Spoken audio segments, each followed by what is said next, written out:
Hey, good morning, folks. Nick Reagan here from your First Alert desk for your 5-on-5 Plus. We're starting a little bit late today, but we've got some important news we want to get you caught up on.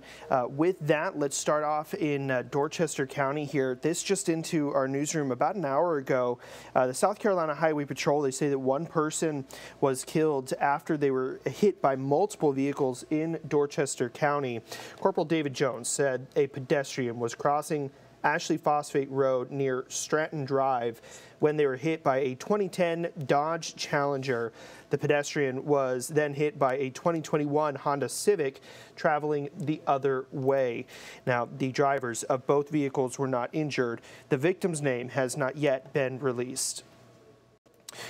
In Charleston County, in the Charleston County School District, former Superintendent Don Kennedy has announced that he will retire on February 1st. The school is throwing him a retirement party later today to celebrate his tenure with the district. Kennedy was hired as the district's CFO and administrative officer before being tapped to lead the district as superintendent when Jarita Postlewaite suddenly left in December of 2021. Kennedy applied for the superintendent position when the job was posted about a year ago, but was never given an interview. All right, well, let's take a look outside Charleston this morning. Could be a bit of a warm-up on the way. Let's check in with our First Alert weather team right now. Good morning, everyone. Meteorologist Chris Holtzman here. Looking at our forecast for the day, we're starting out with some fog and temperatures near 60. We warm into the 70s for the afternoon. We will be mainly cloudy. A couple of showers will be possible from time to time, but not expecting widespread activity. Temperatures for the day once again in the 70s. Future tracker shows a couple of spotty showers as well, as I just mentioned, but we are tracking a higher rain chance as we head into the end of the week. For tonight, temperatures are near 60, and our 7-day forecast shows rain chance will go up on Friday as a front approaches. Temperatures still in the 70s. In fact, we're in the mid to upper 70s on Thursday and Friday. Into the upcoming weekend, another front will approach. We'll have highs near 70, but notice early next week temperatures will be in the 50s.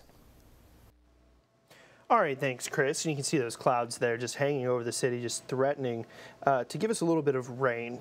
Okay, let's turn our attention to politics now. Today, Governor Henry McMaster is set to deliver his annual State of the State address. He's going to be outlining some of his top priorities for the state in the new year. Tonight at 7 p.m. in Columbia, McMaster is expected to reiterate legislative calls to the General Assembly and possibly unveil some new proposals. This will be the governor's 7th address. At the end of his current term in 2 years, McMaster will be the longest-serving governor in the state's history. To the campaign trail now. The New Hampshire primary is in the books. Donald Trump topping Nikki Haley 43% in the Republican primary. It's a big win for Trump, but Haley did much better than the polls suggested leading into the primary, and Haley's taking that as a bit of a win. Today, Haley is set to bring her campaign back home to the Palmetto State.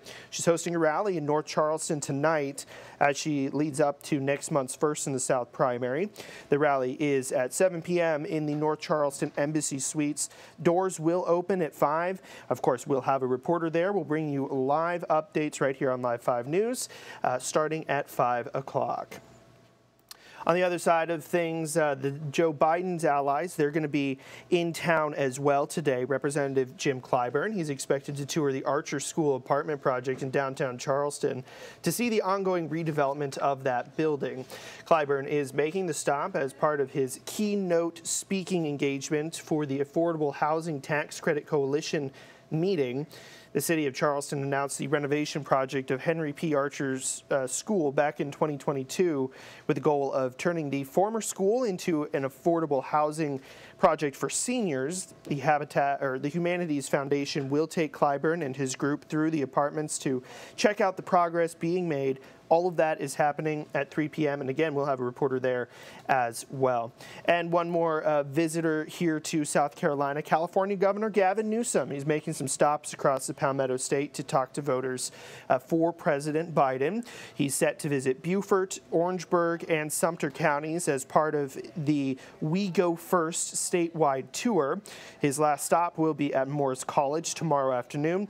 A reminder now that early voting in South Carolina's Democratic Party is underway and will run through February 2nd.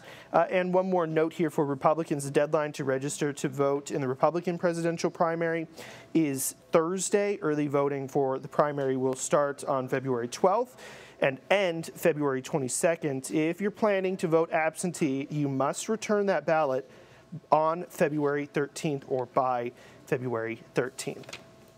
All right, again, we're going to have all of our reporters spread out going to all of those political events today, and we will bring you full coverage online as well as on air starting today with our programs at 4 o'clock going throughout the evening, and we hope that you will join us for that.